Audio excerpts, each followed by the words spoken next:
For as long as 100 of us remain alive, never will we on any condition be brought under English rule.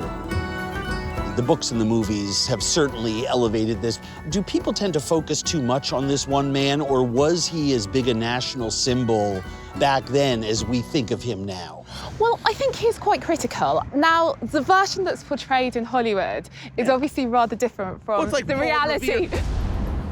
Exhilarated by the victory at Stirling, Wallace and his followers continued to carry out guerrilla-style raids into northern England while making a home base in the forests of southern Scotland. There are few rituals that speak to Scottish identity more than the art of deer stalking, which is pursuing the animals on foot. Now, Wallace would have done the same thing, hunting red stag and roe deer in order to feed his armies. The hunting lands of the Drummond estate are located near Crieff in Glenartney, an ancient royal deer forest that supplied venison to the sovereigns of Scotland during the Wars of Independence.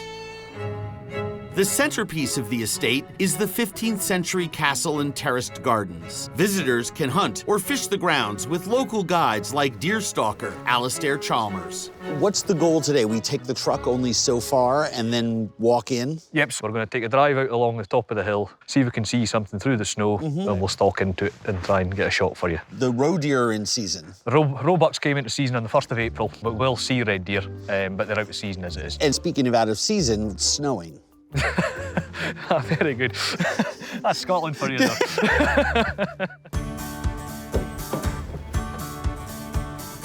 King James I of Scotland was hunting these grounds as early as the 14th century, shortly after Scotland won its independence. Springtime in Scotland. The robin is on the wing, the daffodil is on the bloom. Perhaps a swim in the loch.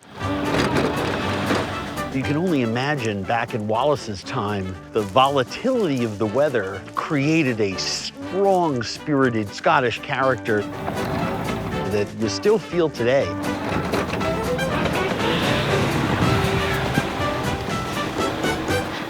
Yeah. So if and when we see a roebuck, what will happen is we'll crawl up towards a bump. Yep. If you follow my line exactly, Yeah. If I'm crawling, you're crawling. If I'm right flat on my belly, then you're the same. Yep. The grounds of the estate cover some 12,000 acres and are home to nearly 600 red and roe deer. There's some more deer moving. That's a red deer as well, moving out through the hollow there. I say expect the roe to be just beyond that, but it depends how that red moving through. It would be nice to go around the bend and Yeah, well, let's spot say... some animal. We've come this far. I kind of feel like Shackleton, though. There's another big lot moving there as well. It is beautiful watching them run. That's another group of 20. That was 2 lines. We've seen 100 red deer. Not in season.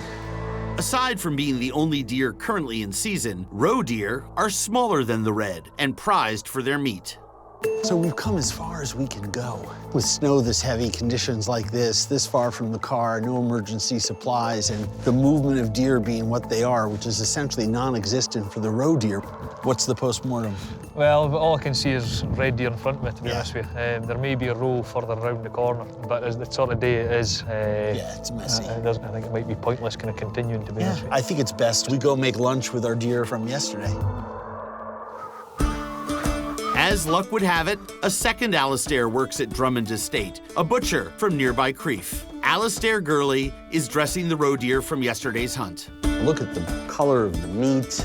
Yeah, I think if we cut the legs off and then we cut the shoulders off, we'll end up with the loin piece down the middle. Little luxury cut. That's your piece there, sir.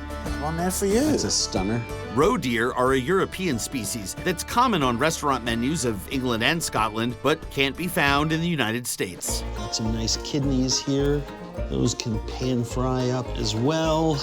Do you like liver? Not a favourite. We've got too much good supply of red meat to eat. Yeah, you know, Why do you want to eat liver? Really depends on what you're into, but I am definitely into healthy animal hearts.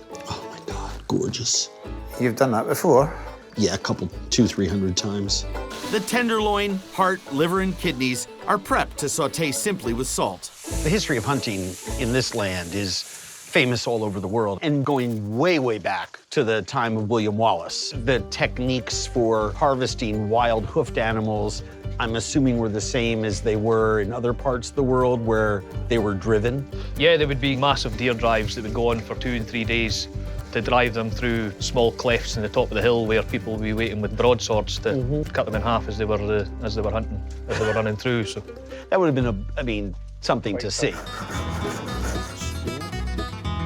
Meat from a wild animal like this, butchered minutes before cooking, is best served rare. that looks fantastic.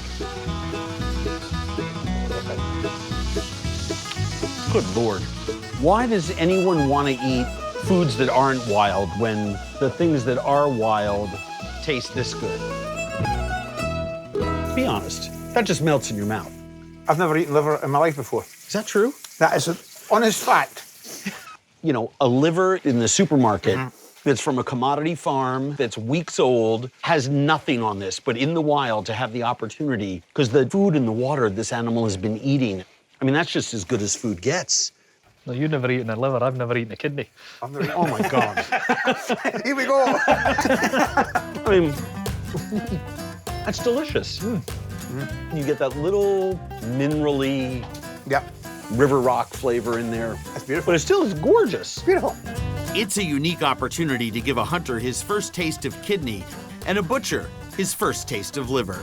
And look at that. That's fresh, wild Scottish roe deer liver as the last snow of the season is falling in the hills. Hopefully. Am I painting a romantic picture for you? You're doing well. You're doing well. You're re-educating us poor Scotsmen. This poor Scotsman are getting educated by yourself there. Oh, Alistair and Alistair. We're on the heart now. You've eaten heart before of other animals? I know. Really? Yeah. This is it. This is the big reveal. Oh, and one deer hair. Oh, a spare bit. We're going to put that on there because that's how you know that it's wild. Right, is that how it works? That's my fault. We're going to do this. This delicious, beefy. Tastes like a bit of fillet, nearly. I'm telling Very you. close to it. Yep. Very close to it. I can't believe it's, you know, I'm your first offal. We'll never forget this moment. We will never forget this moment. And I'm coming back on a day it's not snowing. That would be very good. Here is no choice, but either do or die. Things then work out less well for him subsequently, and he spends the latter years of his life really fighting a sort of guerrilla campaign, much more obscurity. Following his success at Stirling and nearly a year of small raids throughout northern England, Wallace's pivotal defeat came at Falkirk, where the English and their Welsh soldiers were relentless with a new weapon of war, the longbow. Jamie Graham and Ian Scott travel the UK from castle to castle, demonstrating medieval weapons, including the one that broke Wallace's rebel militia. Is this Wallace-era bow and arrow? This is a lighter version of a Wallace-era bow and arrow. People were manlier back then. You just couldn't compete. The drawstring pull on Ian's bow is 50 pounds of resistance, while Wallace's would have been closer to 120. The guys that are training in that, their right arms are deformed. Even in their skeletons that are unearthed now by the archaeologists, they're sitting a good few inches above their left, just from the strength they build up from training with these things. I guess you had a lot of time to do that back then, though, right? It was by law every Sunday, after church. Laws requiring archery practice date to the 13th century and were enacted to ensure the English would have enough skilled longbow archers for battles like the one in which they defeated Wallace. There's deer way up on the hill. That would be quite a shot.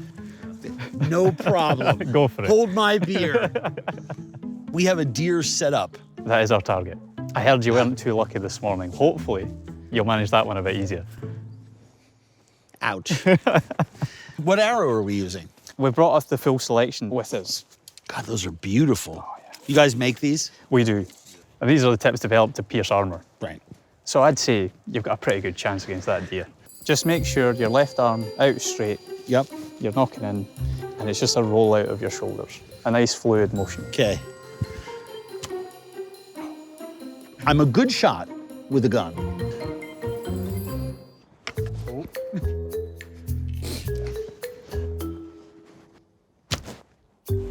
Here, you're gonna do the next one.